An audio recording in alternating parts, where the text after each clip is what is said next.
اعوذ باللہ من الشیطان الرجیم، بسم اللہ الرحمن الرحیم۔ ناظرین السلام علیکم۔ آج کا ہمارا جو ٹاپک ہے وہ ہے کیا گستاخ رسول کو گالی دینا ثواب کا کام ہے۔ آج کے اس لیکچر میں ہم دو علمی پوائنٹ کو ڈسکس کریں گے۔ پوائنٹ نمبر 1، کیا گستاخ رسول کو گالی دینا ثواب کا کام ہے، اور گستاخ رسول کو گالی دینا یہ اللہ تعالیٰ کی سنت ہے، نبی صلی اللہ علیہ وسلم کی سنت ہے یا صحابہ کرام کی سنت ہے۔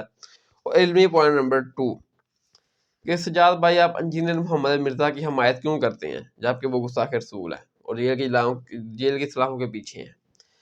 یہ دو علمی پوائنٹس کی صورت میں ہم آج کے لیکچر کو ڈسکس کریں گے۔ تو پوائنٹ نمبر 1 کی طرف آتے ہیں کہ کیا گستاخ رسول کو گالی دینا یہ اللہ تعالیٰ کی سنت ہے، نبی صلی اللہ علیہ وسلم کی سنت ہے اور صحابہ کرام کی سنت ہے۔ میرے بھائیو، برصغیر پاک و ہند میں تو آپ کو پتہ ہے کہ یہاں سارے فرقے ایک دوسرے کو گستاخ ہی کہتے ہیں۔ وہابی ہیں وہ گستاخ رسول ہیں باقی فرقوں کے نزدیک، اور جو بریلوی ہیں وہ باقی فرقوں کے نزدیک گستاخ خدا ہیں، مشرک ہیں۔ اس طرح جو شیعہ ہیں وہ بھی باقی فرقوں کے نزدیک مشرک ہیں، گستاخ صحابہ ہیں، اور جو دیوبندی حضرات ہیں وہ بھی باقی فرقوں کے نزدیک مشرک ہیں اور گستاخ اہل البیت ہیں۔ یہ سارے فرقے ایک دوسرے کو گستاخ سمجھتے ہیں، اور ان میں بیسیکل جو وہابی ہیں، اہل الحدیث ہیں، وہ ذرا زیادہ بدنام ہے کہ وہ گستاخ رسول ہیں۔ تو اسی لحاظ سے پھر وہ آپ کو پتہ ہے نا جو دھرنا نکالا تھا عقیدہ ختم نبوت کے نام کے اوپر انہوں نے، علامہ خادم حسین رضوی صاحب نے، تو اس میں جب اذان دی جا رہی تھی، وہ اپنی سپیچ گفتگو کر رہے تھے تو اذان دی جا رہی تھی، تو ایک بندے نے علامہ خادم حسین رضوی کے کان میں لا کر کہا کہ علامہ صاحب اذان ہو رہی ہے۔ تو انہوں نے کہا کہ یہ تو وہابیوں کی اذان ہے، یہ تو ہے ہی، یعنی کہ یہ گستاخوں کی اذان ہے، وہابی تو گستاخ رسول ہوتے ہیں، تو ان کی اذان کا کیا جواب دینا، یہ تو ہے ہی سوروں کے سور۔ یعنی کہ اتنی انہوں نے غلط بات، گندی گالی نکالی وہابیوں کو، کیونکہ وہ ان کو گستاخ رسول سمجھتے ہیں، تو کہتے تھے ان کی اذان کا کیا جواب دینا، یہ تو ہے ہی سوروں کے سور ہے۔ چلو جی چلیے، او بھابیاں دی اذان اے تے کڑا دے اے تے سور چلو چلیے۔ تو اس طرح یعنی کہ وہابیوں کو گستاخ رسول سمجھا جاتا ہے ہمارے یعنی کہ برصغیر پاک و ہند میں۔ تو ایک یعنی کہ پیر صاحب تھے، وہ خانہ کعبہ میں گئے ہوئے تھے حج کے لیے، تو دوران طواف کعبہ ان کو ایک شخص ملتا ہے۔ پیر صاحب خود بتاتے ہیں کہ مجھے ایک شخص ملتا ہے اور مجھے کہتا ہے کہ پیر صاحب مجھے طواف کعبہ کی کوئی دعا نہیں آتی، مجھے کوئی دعا بتا دیں ایزی آسان ہو جو میں یعنی کہ پڑھ لوں دعا دوران طواف کعبہ۔ پیر صاحب نے کہا کہ تجھے کوئی دعا نہیں آتی؟ اس نے کہا کہ نہیں حضور مجھے تو کوئی دعا نہیں آتی۔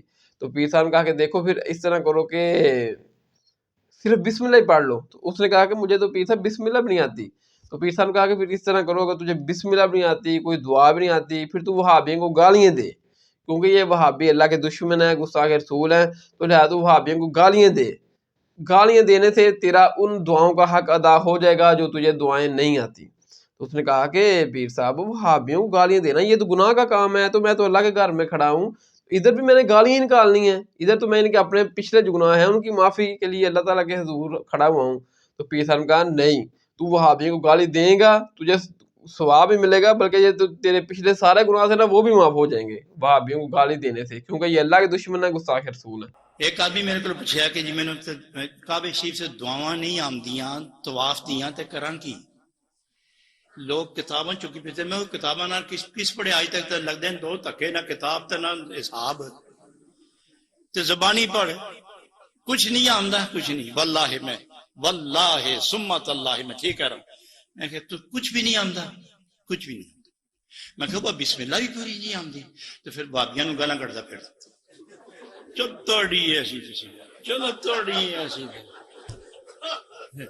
تو پہلے رمل ترے رمل ہونے کے اچھل دے دوڑ دے تو بھی اسے کہتا نہ گالاں کٹی گا توڑی بنیاد رکھن والے دی ایسی دیکھے یہ تو پھر گناہ اسی میں ہے، گناہ نہیں ہونے لگا تیرے پچھلے معاف ہو سن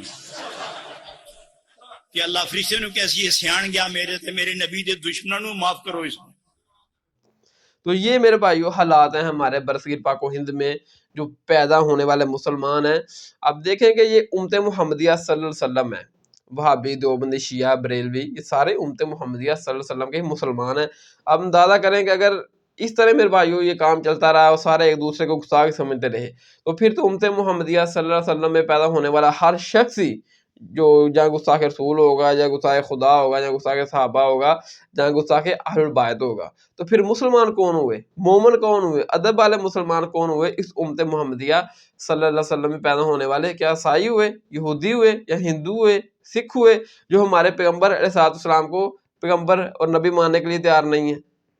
تو ہمیں اپنے حال پر رحم کرنا چاہیے. یہ سارے مسلمان ہیں، ان کو کوئی بھی میرے بھائیو نہ نبی صلی اللہ علیہ وسلم کا گستاخ ہے، نہ اللہ کا گستاخ ہے، نہ اہل البیت کا گستاخ ہے، نہ صحابہ کا گستاخ ہے. اگر کسی کو طویل کی غلطی لگتی ہے یا سلپ آف ٹانگ ہوتی ہے تو اس کی علمی طریقے سے اصلاح کرنی چاہیے. ویسے بھی قرآن میں سورۃ النام کی آیت نمبر 108 میں آیا کہ اللہ تعالیٰ کی ذات نے بیان کیا جو مشرکین مکہ کے بت تھے نا، جن کی وہ اللہ تعالیٰ کے حضور کہتے تھے یہ ہمارے سفارشی ہیں، یہ ہمیں چھڑوا لیں گے اللہ تعالیٰ کے حضور روز قیامت، وہ ہبل، لات، عزا، ان کے متعلق اللہ تعالیٰ کی ذات نے قرآن میں بیان کیا سورۃ النام کی آیت نمبر 108 میں کہ اے نبی اپنے صاحب کو یعنی کہ بتا دو کہ یہ ان کے جو جھوٹے معبود ہیں ان کو بھی گالی مت دو، ورنہ پھر وہ حد سے گزریں گے اور غصے میں آ کر تمہارے سچے خدا کو بھی گالی دیں گے. یار جو اللہ کے شریک تھے انہوں نے بنا رکھے تھے، جو کہتے تھے کہ یہ اللہ تعالیٰ کے حضور ہمارے سفارشی ہوں گے، ہمیں چھڑوا لیں گے روز قیامت، ان جھوٹے بتوں معبودوں کے لیے بھی اللہ تعالیٰ ذات نے ہمیں یہ درس دیا، ہمیں یہ دین کے طور پر سکھایا کہ ان جھوٹے معبودوں کو بھی گالی مت دو ورنہ یہ تمہارے سچے خدا کو گالی دیں گے. تو بجا گیا آج کے دور کے جو مسلمان ہیں ٹھیک ہے نا ان کو گالیاں دیں. پھر مشکات میں حدیث ہے 1918 نمبر 1918 کہ نبی صلی اللہ علیہ وسلم کے پاس ایک شخص آئے، انہوں نے اسلام قبول کیا اور عرض کی کہ یا رسول اللہ مجھے کوئی نصیحت فرمائے، مجھے کوئی نصیحت کیجیے. تو اب دیکھیں کہ اللہ کے پیارے حبیب نبی آخر الزمان صلی اللہ علیہ وسلم امام الکائنات آپ نبی صلی اللہ علیہ وسلم نے اس کو کہا ایز نصیحتاً کہ میرے بچے کبھی کسی کو گالی مت دینا. یعنی کہ گالی کا اسلام نے اتنی یعنی کہ ممانعت کیا ہے کہ آپ کسی کافر کو بھی گالی نہیں دے سکتے. صحیح بخاری میں 48 نمبر 48 نبی صلی اللہ علیہ وسلم نے فرمایا کہ کسی کو گالی دینے والا آدمی فاسق ہے. ٹھیک نا، جو شخص کسی مسلمان کو دوسرا مسلمان گالی دیتا ہے وہ فاسق ہے، اس میں کمزوری ہے ایمان کی. علمی طریقے سے اصلاح کریں. آپ کسی کی بھی کوئی غلط کر رہا ہے آپ کے سامنے، آپ کو پتہ ہے یہ دین سے ہٹا ہے یا جو غلط کر رہا ہے، گالی نہیں دینی، اس کی علمی طریقے سے اصلاح کریں. وہ قرآن میں آیا سورۃ الکاف کی آیت نمبر 4 میں کہ اگر تم سچے ہو تو کتاب اور علم کے اثار سے بات کرو. سچے لوگوں کی یہ نشانی ہوتی ہے کہ ہمیشہ وہ بات قرآن سے کرتے ہیں یا انبیاء کرام کے صحائف یعنی کہ احادیث مبارکہ سے کرتے ہیں. گالی گلوچ میرے بھائیوں نہیں کرتے، کیونکہ نبی صلی اللہ علیہ وسلم نے فرمایا کہ ایک صحابی کو کہ بچے کبھی کسی کو گالی مت دینا، یہ میری نصیحت زندگی میں یاد رکھ لینا. اور فرمایا کہ اگر کوئی مسلمان کسی دوسرے مسلمان کو گالی دیتا ہے تو وہ فاسق ہے، گالی گلوچ کرنے والا شخص. ٹھیک ہے، تو میرے بھائیو اب ہم دیکھتے ہیں وہ دلائل کے جو کہتے ہیں کہ گستاخ رسول کو گالی دینا اللہ کی سنت ہے، نبی صلی اللہ علیہ وسلم کی سنت ہے اور صحابہ کی سنت ہے. تو جو لوگ یہ کہتے ہیں گستاخ رسول کو گالی دینا یہ اللہ تعالیٰ کی سنت ہے، وہ یہ دلائل پیش کرتے ہیں. مقصد کے لیے نکلے ہوئے ہیں. لیکن صاحب اگر گالی نہ دی جائے تو زیادہ بہتر نہیں ہوگا؟ کیونکہ تیری پہندی سری یہ والا فکرہ جو ہے وہ سوشل میڈیا پہ اتنا وائرل ہو چکا ہے آپ کے نام کو لے کر کہ آپ جو ہے وہ بات بات گالی دیتے ہیں. ولید بن مغیرہ کے بارے میں اللہ نے فرمایا میرے حبیب، اس نے آپ کے بارے میں وہ لفظ میں لانا نہیں چاہتا، قرآن میں تو موجود ہے، اس نے حضور کو مجنوں کہا تو اللہ تعالیٰ نے اس کے 10 عیب بیان کیے. فرمایا میرے حبیب یہ تو حرامی ہے، اپنے باپ کا ہی نہیں ہے، اب بتائیں اس پر آپ کیا بات کریں گے؟ وہ خالق اور مالک ہو کر کیا فرما رہا ہے اور قرآن مجید میں فرما رہا ہے وہ گالی ہے ہی نہیں، کیونکہ قدرت بھی تو گالی نہیں دیتی نا، جو مستحق ہے اس کو کہہ رہی ہے. آج بھی کوئی اگر انسلٹ کرے گا پیارے رسول کی تو اسی کا مستحق ہے کہ اس کو حرامی کہا جائے. خبیث کو دیکھو نا تو دل بولتا ہے کہ سور کے بچے کو تو کتنی گالیاں نہیں بکے، رسول کا گستاخ سور کا بچہ تو گالیاں بکنے کا دل بولتا ہے میرا. مجھے کوئی پرواہ نہیں ہے بھائی آپ لوگ اس کا کیا ریئیکشن لیں گے، ایسے خبیثوں کے لیے میرے پاس گالیاں نہیں ہے. تم کمنٹس کرتے رہو، مجھے کوئی پرابلم نہیں پڑتا. انٹرنیٹ پہ ڈالنا ویڈیو اسی گالی کے ساتھ ڈالنا اور محاوروں تم کمنٹس کرنا، گالی شاہ بابا، گالی والے بابا، تم گالی کے لائق ہو. اور یہ سنو یہ بھی سنت ہے. کیا ہے؟ سنت ہے. رسول اللہ کا ایک گستاخ تھا ولید ابن مغیرہ، اور جب اس نے حضور کو کہہ دیا مجنون ہے، جاؤ کھولو سورہ قلم آیت نمبر 14 دیکھ لو، 10 سے 14 آیتیں آئی اس کے بارے میں. یہ 10 عیب اللہ نے گنائے اور 10 آیت گنایا اتلم بذالک زنیم، یہ حرامی ہے، اس کی اصل میں خطا ہے. قرآن حرامی بولتا ہے. سورہ القلم کو دیکھیں، اتلم بعد ذالک زنیم، جس طرح وہ رات گدھا جانور وہ حساب فرما رہے تھے سورہ القلم کی آیت کریمہ عُتُلٍّ بَعْدَ ذَلِكَ زَنِيمٍ، جس کا معنی ہماری زبان میں حرامی بنتا ہے۔ گستاخ رسول کون ہوتا ہے؟ قرآن کے الفاظ میں، اور اسی طرح پہلے گنتے جائیں 8-10 گالیاں بنتی ہیں۔ اسی طرح کہہ رہا ہوں کہ آج بھی اگر کوئی غلام مصطفیٰ کسی گستاخ کو حرامی کہہ رہا ہے تو یہ مت کہو کہ وہ گالیاں دے رہا ہے، کیونکہ وہ بھی تو اللہ کے طریقے پر کر رہا ہے۔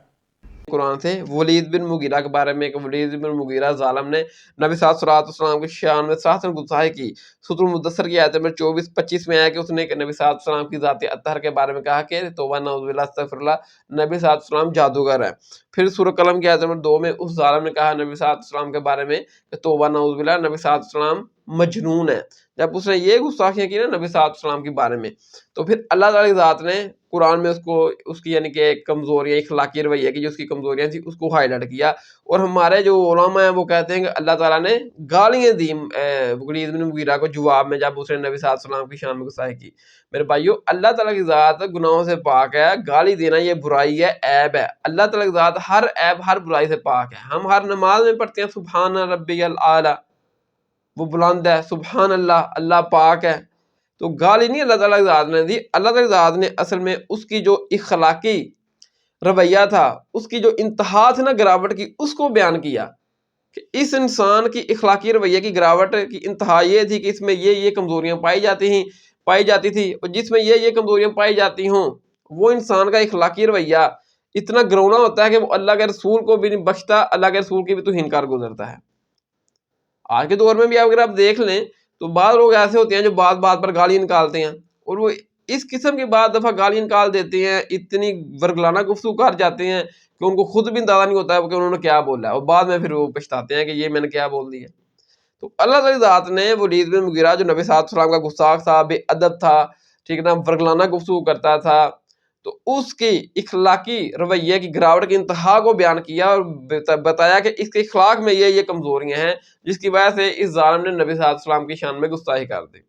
وہ کیا ہے کہ ایک سورۃ قلم میں آیا کہ یہ تانا زنی کرتا ہے، تانے دیتا ہے، عیب جوئی کرتا ہے، لوگوں کے راز فاش کرتا ہے، لوگوں کے راز ڈھونڈتا ہے، چغل خور ہے، چگلیاں کرتا ہے لوگوں کی، بلائی سے روکتا ہے، لوگوں کو نیکی سے روکتا ہے، گناہ اور ظلم و زیادتی میں حد سے گزرتا ہے، گناہ بہت زیادہ کرتا ہے، ظلم و زیادتی جب کرتا ہے تو حدیں پار کر دیتا ہے، بد مزاج ہے، ٹھیک نا، یہ اس کا اخلاق اچھا نہیں ہے، ورگلانہ گفتگو کرتا ہے، اور اس کی اصل میں خطا ہے، اس کا باپ جو ہے نا وہ اصل میں وہ نہیں جس کو یہ سمجھتا ہے، ٹھیک ہے نا، یہ یعنی کہ حرام کا ہے۔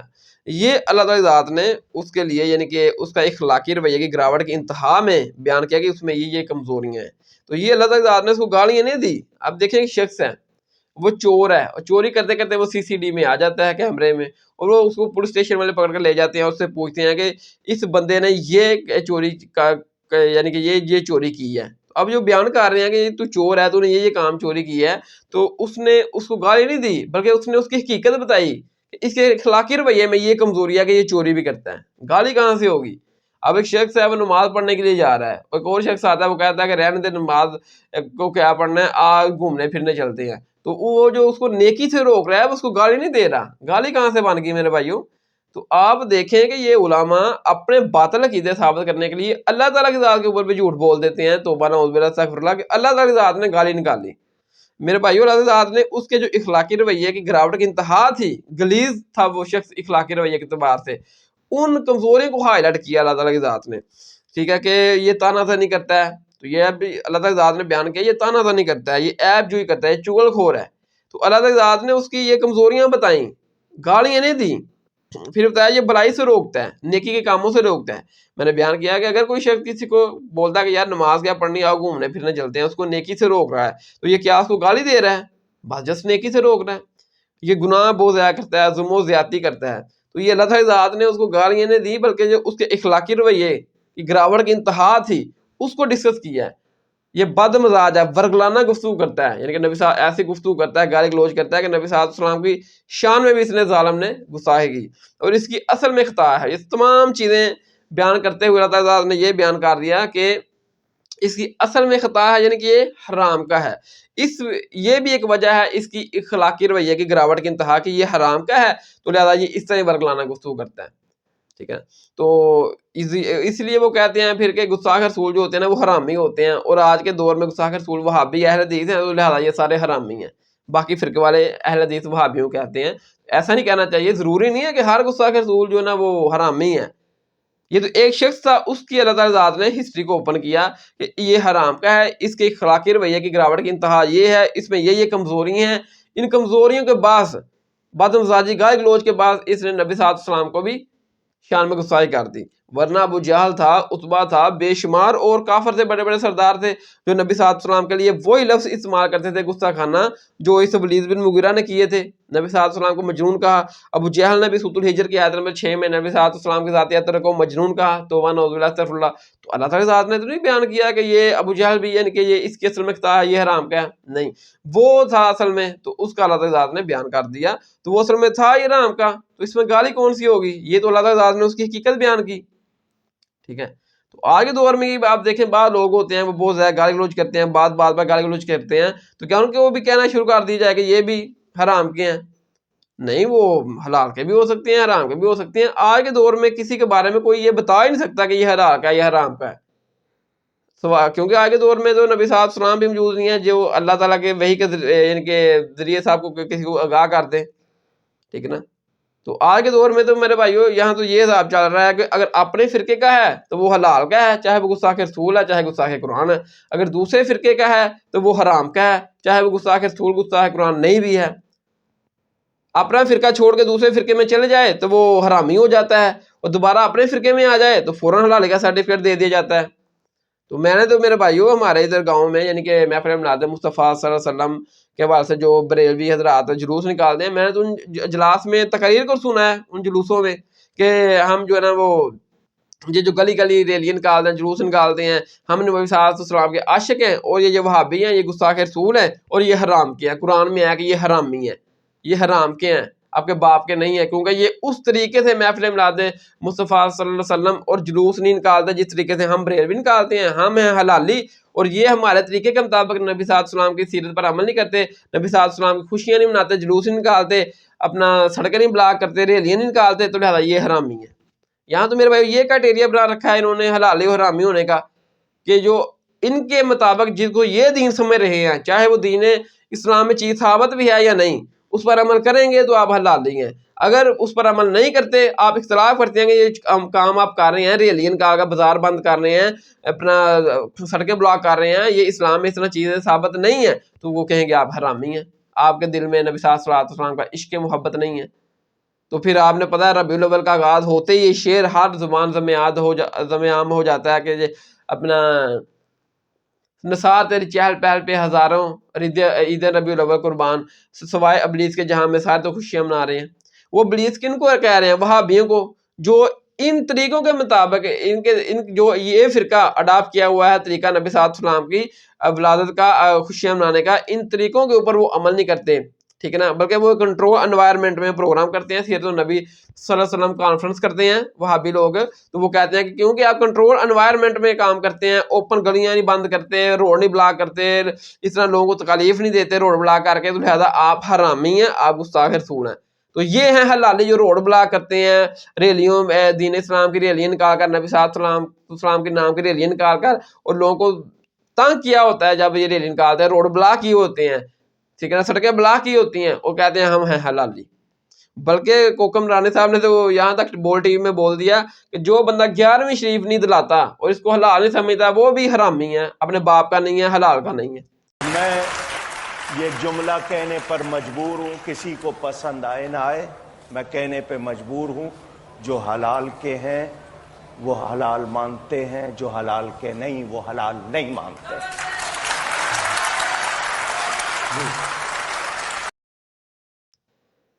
ٹھیک ہے، تو میرے بھائیو ہمارے ادھر محلے میں تو ہم ہی ہیں جو یعنی کہ ہر ماہ 11ویں شریف دلاتے ہیں، باقی تو کوئی یعنی کہ پورے محلے میں کوئی اکا دکا ہوگا جو یہ کام کرتے ہیں، بلکہ گاؤں پورے میں کوئی چاند گار ہوں گے جو 11ویں شریف ہر ماہ دلاتے ہیں. ہم تو ہر ماہ دلاتے ہیں، تو اس کا مطلب ہم یہ کہتے ہیں کہ ہم صرف حلالی ہیں اور باقی سارے جو نا وہ ان کی ڈاکٹرائن میں وہ حرامی ہیں، کیونکہ وہ 11ویں شریف نہیں دلاتے، 11ویں شریف کو حلال نہیں جانتے.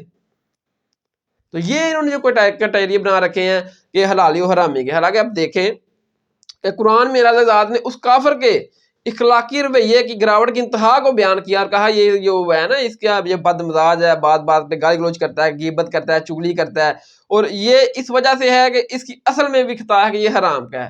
وہ کافر کے بارے میں اللہ ذات نے قرآن میں ڈسکس کیا تو ان ظالموں کا کیا رزلٹ نکالا. اللہ تعالی ذات بھی توبہ نعوذ باللہ استغفر اللہ گالیاں نکالتی ہے، اور آج کے دور کے جو مسلمان ہیں جو نبی صلی اللہ علیہ وسلم کے عاشق ہیں، ہر وہ کام کرتے ہیں جو نبی صلی اللہ علیہ وسلم نے کیا، ان کے اوپر یہ آیات فٹ کرتے ہیں اور اپنا کہتے ہیں کہ یہ جو آج کے دور کے جو مسلمان یہ وہابی لوگ ہیں یہ بھی گستاخ رسول ہیں اور یہ بھی حرام کے ہیں. اور میں آپ کو بات بتاتا ہوں کہ ہمارے اپنے گاؤں میں علماء کی موجودگی میں ایک شخص نے انجینئر محمد مرزا کی مخالفت کرتے ہوئے جب وہ 295C کے تحت اندر ہوئے اور میری مخالفت کرتے ہوئے کہا کہ یہ جو وہ ہے اس کو گالی نکالی، پھر کہا کہ اس کے جو چھوٹے چھوٹے ہیں یعنی کہ اسٹوڈنٹ ہے وہ یہ یعنی کہ دین تبلیغ کے نام کے اوپر توبہ نعوذ باللہ استغفر اللہ، اس نے کہا کہ یہ کمینہ پن پھیلا رہے ہیں. یعنی کہ یہ جو میں قرآن کی یاد بیان کرتا ہوں، احادیث بیان کرتا ہوں، میں تو کسی بزرگ بابے کا بھی ریفرنس نہیں دیتا، صرف اللہ اور اس کے رسول کی بات کرتا ہوں جو سورۃ الکاف کے آیت نمبر 4 میں ہے اگر تم سچے ہو تو قرآن اور انبیاء کے علم کے اثار سے بات کرو. ٹھیک ہے، تو اس نے کہا کہ یہ جو بندہ اس طرح ان کے تبلیغ کر رہا ہے، لوگوں میں پھیلا رہا ہے، یہ توبہ نعوذ باللہ استغفر اللہ کمینہ پن پھیلا رہا ہے. ਉਹ ਜਿਹੜਾ ਆਂਦਾ ਸੀ ਨਾ ਕਹਾਣੀਆਂ, ਇਹ ਕੁੱਤੇ ਦਾ ਪੁੱਤਰ ਕਹਿੰਦਾ ਸੀ ਕਹਾਣੀਆਂ, ਇਹ ਕਹਾਣੀਆਂ, ਇਹ ਦੱਲਾ ਲੱਗਾ ਸੀ ਕਹਾਣੀਆਂ ਤੇ, ਬਗੈਰਤ ਲੱਗਾ ਸੀ ਇਹ ਕਹਾਣੀਆਂ ਤੇ ਇਹ ਹਰ ਬੰਦੇ ਨੂੰ ਕਹਾਣੀ ਸੁਣਾਉਂਦਾ ਹੈ. ਇਸ ਖੋਤੇ ਦੇ ਪੁੱਤਰ ਨੂੰ ਪਤਾ ਹੀ ਨਹੀਂ ਸੀ ਕਿ ਦੀਨ ਕੀ ਹੈ, ਇਸਲਾਮ ਕੀ ਹੈ, ਹਜ਼ੂਰ ਪਾਕ ਸੱਲੱਲਾਹੁ ਅਲੈਹਿ ਵਸੱਲਮ ਦੀ ਸ਼ਾਨ ਕੀ ਹੈ, ਸਾਡੇ ਨਬੀ ਦਾ ਮਰਤਬਾ ਕੀ ਹੈ. ਤੇ ਇਹ ਦੱਲਾ ਜੋ ਇਹਦੇ ਨਿੱਕੇ ਨਿੱਕੇ ਕਤੂਰੇ ਪਲੰਬਰ ਬਣੀ ਬੈਠੇ ਸਨ ਨਾ ਹਰਾਮਖੋਰ, ਉਹ ਸਾਰਿਆਂ ਨੂੰ ਕਹਾਣੀਆਂ ਤੇ ਲਾਸ਼ੜੇ ਤੇ ਵਰਕੇ ਲੈ ਕੇ ਚਾਰ ਤੇ ਬਹਿ ਜਾਂਦੇ ਸਨ ਕਮੀਨਾ ਪਾਨੇ ਦਾ ਕਰਨ ਤੇ ਅੱਗੇ ਫਲਾਣ, ਵਰਕੇ ਲੈ ਕੇ ਚਾਰ ਤੇ ਬਹਿ ਜਾਂਦੇ ਸਨ ਕਮੀਨਾ ਪਾਨੇ ਦਾ ਕਰਨ ਤੇ ਅੱਗੇ ਫਲਾਣ, ਵਰਕੇ ਲੈ ਕੇ ਚਾਰ ਤੇ ਬਹਿ ਜਾਂਦੇ ਸਨ ਕਮੀਨਾ ਪਾਨੇ ਦਾ ਕਰਨ ਤੇ ਅੱਗੇ ਫਲਾਣ. ਤੇ ਇਨਸ਼ਾਅੱਲਾ ਉਹ ਕੀ ਉਹਨਾਂ ਦਾ ਪਿਓ ਵੀ ਮੁੜੇਗਾ ਤੇ ਉਹ ਇਸ ਪਾਸੇ ਆਣਗੇ ਵੀ ਨਹੀਂ ਅੱਲਾ ਦੇ ਹੁਕਮ ਨਾਲ. ਜਰਾ ਕਿ ਇਹਨੂੰ ਇੱਕ ਵਾਰੀ ਜਰਾ ਰਗੜਾ ਲੱਗ ਲੈਂਦੋ ਸੈੱਟ ਹੋ ਜਾਣਗੇ. تو جب اس نے علماء کے موجود میں یہ سراحتاً گالی دی قرآن اور حدیث کو، کسی مولوی کو میرے بھائیوں خیال نہیں آیا، کسی نے اس کو نہیں روکا. ٹھیک ہے، تو اس کے اوپر نہیں فتویٰ لگاتے کہ یہ گستاخ قرآن ہے تو نبی صلی اللہ علیہ وسلم کے اپنا تعلیمات کا گستاخ ہے تو اس کے اوپر بھی ہم فتویٰ لگائیں کہ یہ بھی حرام کا ہے. ٹھیک ہے، وہابی لوگوں کے اوپر تو فتویٰ لگا رہے ہیں کہ یہ گستاخ رسول ہے کیونکہ یہ حرام کا ہے. اور پھر اسی شخص نے پھر کیا کیا کہ جب اپنا انجینئر محمد مرزا نے جو گستاخانہ الفاظ عیسائیوں کے ریفرنس سے نبی صلی اللہ علیہ وسلم کی ذات اقدس کے بارے میں استعمال کیے، اور انجینئر صاحب کو تو انہوں نے کہا کہ یہ گستاخ رسول ہے، ان کے اوپر 295C لگا کر جیل کی سلاخوں میں پیچھے بھیج دیا اور کہا کہ یہ حرامی ہے کیونکہ یہ گستاخ رسول ہے. اور اسی شخص نے وہی لفظ جو انجینئر صاحب نے غیر مسلموں کے ریفرنس سے نبی صلی اللہ علیہ وسلم کی ذات اقدس میں گستاخانہ استعمال کیے، اس بندے نے بھی وہی گستاخانہ الفاظ انجینئر کے ریفرنس سے نبی صلی اللہ علیہ وسلم کی ذات اقدس کے بارے میں استعمال کیے. تو اس کو کسی نے کہا کہ یہ حرامی ہے، یہ اپنے باپ کا نہیں ہے کیونکہ یہ بھی اس طرح کا گستاخ ہے جس طرح کا انجینئر محمد مرزا ہے. اس کرسچن ہے تو وہ میرے نبی کو دجال سمجھ رہا ہے، لیکن مجھے قرآن اجازت دے رہا ہے کہ میں اس کی عورت کے ساتھ شادی کر سکتا ہوں اگر وہ کسی کرسچن کی بیٹی ہے. سورۃ المائدہ کی آیت نمبر 5 میں کس عورت کے ساتھ جو میرے نبی کو دجال سمجھتی ہے. بدبخت کہتا ہے ਮੇਰਾ ਚਾਰਾ ਨੇ ਮੈਂ ਗੁਸਤਾਖੀ ਕੀਤੀ ਹੈ ਜਿਹੜੀ ਮਿਰਜ਼ੇ ਨੇ ਮੁਗਲਜ਼ਾਤ ਬਗੈਰਤੀ ਉਹਨੇ ਬਕ ਕੀਤੀ ਹੈ ਮਿਰਜ਼ੇ ਨੇ ਜੋ ਮੇਰੇ ਨਬੀ ਨੂੰ ਉਹ ਦਜਾਲ ਵਗੈਰਾ ਜੋ ਵੀ ਕਹਿੰਦਾ ਹੈ ਅਗਰ ਉਹ ਜੋ ਮੇਰੇ ਨਬੀ ਨੂੰ ਉਹ ਦਜਾਲ ਵਗੈਰਾ جو بھی ਕਹਿੰਦਾ ہے ਅਗਰ ਉਹ ਜੋ ਮੇਰੇ ਨਬੀ ਨੂੰ ਉਹ ਦਜਾਲ ਵਗੈਰਾ جو بھی ਕਹਿੰਦਾ ہے ਅਗਰ تو یہ ان علماء کا کرائٹیریا ہے کہ چاہے اگر ان کے اپنے فرقے کا عوام ہے یا مولوی ہے وہ گستاخ رسول ہے، گستاخ قرآن ہے، وہ حلال کا ہے. ہاں اگر مخالف فرقے کا ہے چاہے اس کے اوپر الزام ہی لگا ہے کہ یہ گستاخ رسول ہے، گستاخ قرآن ہے، اگرچہ وہ نہ گستاخ رسول ہو نہ گستاخ قرآن ہو، صرف الزام لگایا ہو مولوی نے اس کو بدنام کرنے کے لیے تو وہ حرامی ہوتا ہے. اور آپ کو پتا ہے کہ ہمارے ادھر برصغیر پاک و ہند میں تو سارے فرقے ایک دوسرے کو گستاخ سمجھتے ہیں. بریلوی گستاخ خدا ہیں، وہابی گستاخ رسول ہیں، اور جو نام شیعہ گستاخ صحابہ ہیں، اور دیوبندی گستاخ اہل بیت ہیں. اور میں ان سے پوچھتا ہوں کہ جو ان کے اپنے بزرگوں نے کام کیے ہیں، کرتوت ڈالے ہیں، اپنے ناموں کے کلمے پڑھائے ہیں، چشتی رسول اللہ، تھانوی رسول اللہ ہے، اس کے علاوہ صاحب و سخر کی عبارتوں میں نبی صلی اللہ علیہ وسلم کی ذات اطہر کے اوپر اتنے گندے سکینڈل باندھے ہیں، ان لوگوں کے اوپر یہ آیات قرآن کی کیوں نہیں فٹ کرتے؟ ان کے اوپر یہ قرآن کی آیات کیوں نہیں لگاتے کہ وہ حلال کے ہیں یا حرام کے ہیں؟ اپنے ڈاکٹرائن میں میں نہیں بولتا, میں نہیں کسی کا فیصلہ کرتا وہ حلال کا یا حرام کا ہے, کیونکہ ان کی ڈاکٹرائن ہے کہ گستاخ رسول ہے یا گستاخ قرآن ہے وہ حرام ہی ہوتا ہے. تو میرے بھائیوں پھر جنہوں نے اپنے ناموں کے کلمے پڑھائے, صحب و سکر کی عبارتیں چھاپیں, ان کی کتابوں میں موجود ہے, میں ان عبارتوں پر بات کر رہا ہوں, ان کی شخصیات کے اوپر نہیں بات کر رہا, کیونکہ وہ تو اس دنیا میں موجود نہیں ہے, وہ اس دنیا میں موجود ہوتے ہیں, ہم ان سے جا کے ڈسکس کر لیتے, ان سے پوچھ لیتے.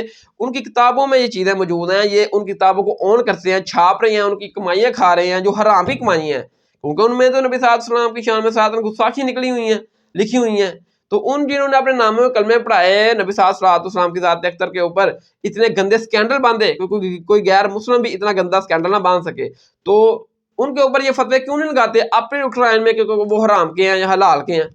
ہم تو خاموش ہیں, ہم نہیں بولتے, یہ خود فتوے لگائے نا. وہابیوں اہل حدیثوں کے اوپر یہ فتوے لگا رہے ہیں کہ یہ حرام کے ہیں, کیونکہ یہ ان طریقوں کے تحت دین پر عمل نہیں کرتے جو ہمارے فرقے نے اڈاپٹ کیا ہوا ہے. ان طریقوں کے تحت یہ ربیع الاول کا جلوس نکالتے جو ہمارے فرقوں نے اڈاپٹ کیا ہوا ہے. اور جنہوں نے گستاخانہ باتیں نبی صلی اللہ علیہ وسلم کی شان اقدس میں لکھی, اپنے ناموں کے کلمے پڑھائے, نبی صلی اللہ علیہ وسلم کی ذات اقدس کے بارے میں اسکینڈل چھاپے, ان کے اوپر یہ حرام اور حلال ہونے کا فتویٰ کیوں نہیں لگاتے؟ لگاؤ نا ان کے اوپر ہی فتویٰ. پھر وہ کہتے ہیں دیکھنا جی جو ابو لہب تھا نا وہ بھی نبی صلی اللہ علیہ وسلم کا گستاخ تھا, تو اللہ تعالیٰ ذات نے قرآن میں اس کو بھی گالی دی ہے. توبہ نعوذ باللہ استغفر اللہ. دیکھیں یہ اپنے باطل عقیدے ثابت کرنے کے لیے اللہ تعالیٰ کی ذات کے اوپر بھی اس قسم کا جھوٹ بولتے ہیں کہ اللہ تعالیٰ کی ذات بھی توبہ نعوذ باللہ استغفر اللہ گالی نکالتے ہیں, حالانکہ اللہ تعالیٰ کی ذات پاک ہیں, ہر عیب برائی سے پاک ہیں. گالی دینا تو یہ ایک قسم کا عیب ہے, برائی ہے. اللہ تعالیٰ کی ذات تو ہر عیب برائی سے پاک ہے, سبحان اللہ, اللہ پاک ہے, ہم پڑھتے ہیں. رسول کو ہار پہنائے گالیاں نہ دے تو کیا کرے؟ گستاخ رسول کے لیے علامہ صاحب بیٹھے ہیں, علماء کرام سمجھتے ہیں پورے قرآن کا مطالعہ کریں, اللہ اپنے منکروں کو کچھ نہیں کہا, ان کو اور مضبوط کیا. کافر بھوکے مر رہے ہیں, مسلمانوں سے زیادہ مضبوط ہیں, لیکن جب اپنے محبوب کے گستاخ کی باری ہے تو ان کو چھوڑا نہیں. تبت جزا کا مفہوم دیکھیں, یہ کیا ہے؟ گستاخ رسول کی مذمت میں ہے. سورہ القلم کو دیکھیں, عُتُلٍّ بَعْدَ ذَلِكَ زَنِيمٍ, جس طرح وہ رات گدھا جانور قریشہ فرما رہے تھے. ٹھیک ہے, وہ کہتے ہیں کہ دیکھیں قرآن میں آیا تبت یدا ابی لہب وتب, اللہ تعالیٰ ذات نے بیان کیا کہ ابو لہب کے ہاتھ ٹوٹ جائیں اور یہ ہلاک ہو جائے. کہتے ہیں دیکھیں کہ اللہ تعالیٰ ذات نے اپنا گالی نکال لیا ابو لہب کو. میرے بھائیو, یہ اب بندہ جو کسی کو کہے کہ تو یہ ہاتھ ٹوٹ جائیں تو ہلاک ہو جائیں, اس کو گالی نکالنا ہے, یہ تو بددعائیہ کلمات ہیں. تو کسی کو اللہ کے دشمن اور اللہ کے دین کے دشمنوں کو بد دعا دینا, یہ تو نبی صلی اللہ علیہ وسلم کی سنت ہے. یہ مشکات میں حدیث ہے 1288 نمبر, 1299, 1290 نمبر, کہ نبی صلی اللہ علیہ وسلم نے اللہ کے دشمن, اللہ کے دین کے جو دشمن تھے ان کے اوپر قنوت نازلہ پڑھی اور ان کے لیے پھر بد دعا کی اور ان کے اوپر لعنت فرمائی. یہ بالکل انہوں نے جھوٹ مشہور کیا ہوا ہے کہ نبی صلی اللہ علیہ وسلم نے کبھی کسی کو بد دعا نہیں دی. نبی صلی اللہ علیہ وسلم نے اللہ تعالیٰ کے جو دشمن تھے, اللہ کے دین کے دشمن تھے, ان کے اوپر قنوت نازلہ پڑھی اور ان کے اوپر لعنت فرمائی. ہاں, جہاں نبی صلی اللہ علیہ وسلم کی اپنی ذات کا تعلق ہوتا ہے اور نبی صلی اللہ علیہ وسلم اپنی ذات کا متعلق معاف کر دیا کرتے تھے, چاہے کہ کافر چاہے کہ یہودی جو بھی نبی صلی اللہ علیہ وسلم کی شان میں گستاخی کرتا یا پیارے مصطفیٰ صلی اللہ علیہ وسلم کو جس قسم کی تکالیف بھی دیتا, اپنی ذات کی حد تک نبی صلی اللہ علیہ وسلم معاف کر دیا کرتے تھے, اور جب اللہ اور اللہ کے دین کی باری آتی تو نبی صلی اللہ علیہ وسلم میرے بھائیوں بالکل معافی نہیں دیتے تھے. یہ صحیح بخاری میں ہے, میں آپ کو مثال دیتا ہوں, 4043 کا نمبر ہے 4043, کہ جنگ احد میں جب مسلمانوں کو واضح فتح کے ہونے کے بعد شکست ان کی فتح میں بدل گئی, یعنی کہ نبی صلی اللہ علیہ وسلم کے حکم کی نافرمانی کی گئی, چند اصحاب نے اتحاد کر لیا اور پہاڑی سے نیچے آ کے, آپ کو پتہ ہے سارا, تو مسلمانوں کی واضح جو فتح تھی وہ شکست میں بدل گئی. تو سارے مسلمان یعنی کہ ایک میدان میں دوڑ میر بچ گئی, اور سارے مسلمان جہاں کسی کو موقع ملا ادھر اس نے راہ لے لی اور وہ اپنی سیفٹی کی. تو نبی صلی اللہ علیہ وسلم, ابو بکر اور عمر فاروق رضی اللہ تعالیٰ عنہ بھی ایک پہاڑی کے اوپر چڑھ گئے اپنی سیفٹی کے لیے. تو پھر نیچے سے آواز دی, ابو سفیان تھا, کیونکہ احد میں پھر ان کو فتح ہوئی, ٹھیک ہے, نبی صلی اللہ علیہ وسلم کو شکست ہونے کے بعد. تو ابو سفیان نے کہا کہ تم لوگوں میں محمد صلی اللہ علیہ وسلم موجود ہیں. تو نبی صلی اللہ علیہ وسلم نے کہا کہ خاموش رہو. اب میں وہ چیز بیان کر رہا ہوں کہ نبی صلی اللہ علیہ وسلم اپنی ذات کے بارے سے خاموش رہتے تھے, لیکن جہاں اللہ کے دین کی بات آتی آپ نہیں خاموش رہتے تھے, آپ جواب دیتے تھے فوری. تو اس نے جب بات دی نا, کیا تم لوگوں میں نبی صلی اللہ علیہ وسلم موجود ہیں, تو نبی صلی اللہ علیہ وسلم نے کہا کہ ابو بکر عمر آپ خاموش رہو. پھر اس نے کہا کہ تم میں ابو بکر اور عمر موجود ہیں, تو نبی صلی اللہ علیہ وسلم نے کہا کہ خاموش رہو.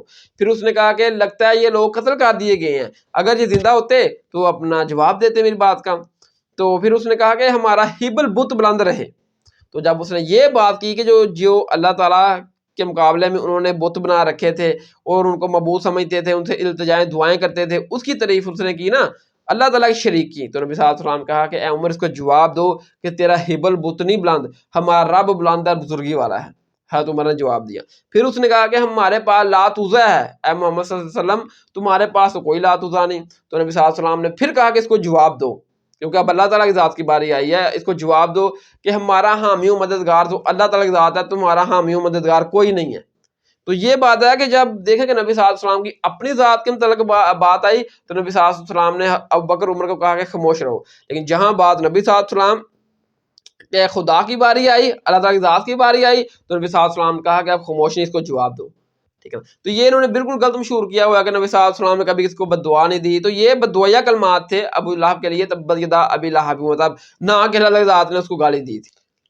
پھر مشکات میں حدیث ہے 3610 نمبر کہ نبی صلی اللہ علیہ وسلم کی خدمت میں ایک فاطمہ نامی عورت کو پیش کیا گیا جس نے چوری کی تھی.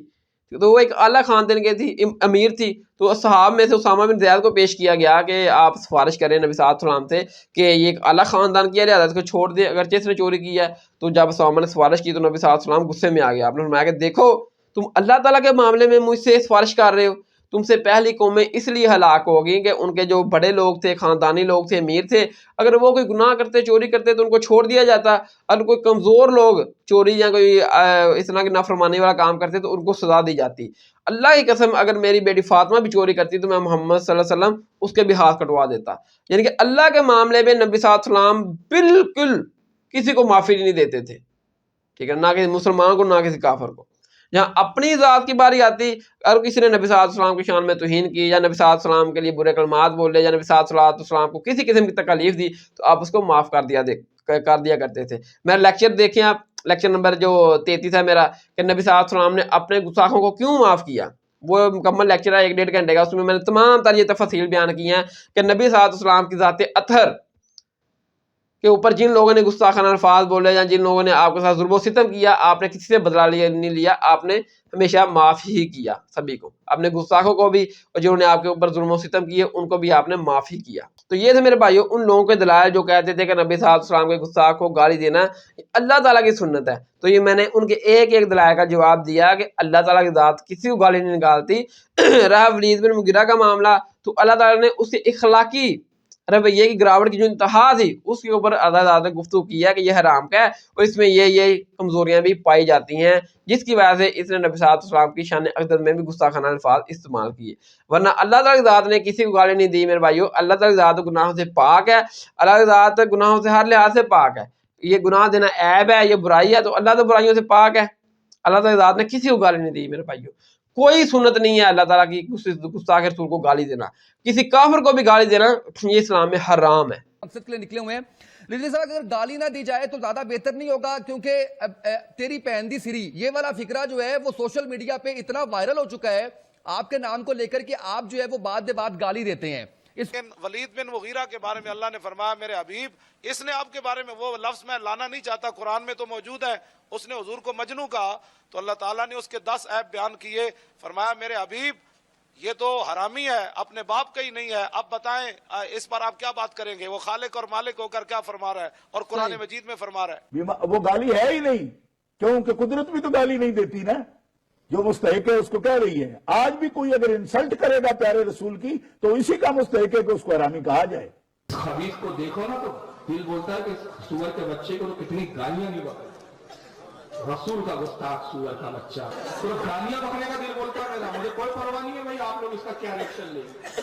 یہ ایسے خبیثوں کے لیے میرے پاس گالیاں ہیں، تم کمنٹس کرتے رہو، مجھے کوئی پرابلم نہیں پڑتا. انٹرنیٹ پہ ڈالنا ویڈیو اسی گالی کے ساتھ ڈالنا اور بہاورو تم کمنٹس کرنا گالی شاہ بابا، گالی والے بابا. تم گالی کے لائق ہو. اور یہ سنو یہ بھی سنت ہے. کیا ہے؟